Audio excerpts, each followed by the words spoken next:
He's the Belichick of the NBA, as I've said. He's such a great coach. And think of how many excuses the Spurs could have had without Tony Parker and then without Kawhi Leonard. This Rockets team was an explosive offensive team. But Popovich went right at James Harden defensively, put him in the pick and roll right from the beginning with Jonathan Simmons. Talk about a hungry player.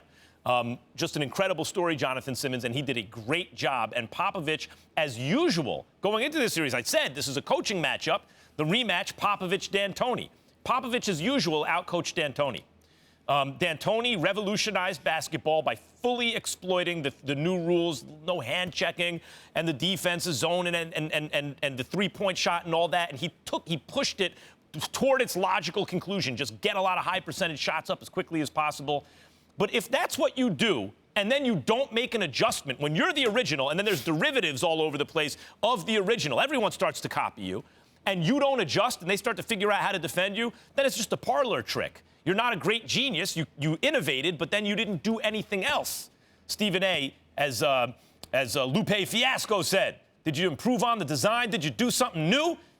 D'Antoni did, but that was all he did. And now he's just doubling down on that, whereas Popovich took a lot of the principles that D'Antoni showed could be successful and refined them, and also added elements of the triangle, and he's posting guys up, and his teams do play defense.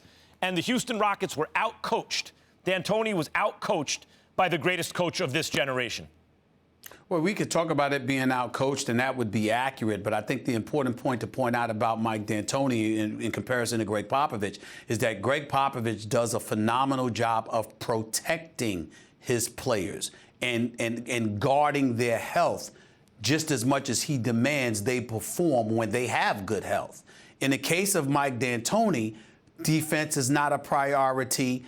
And then number two, neither does it appear to be protecting the players.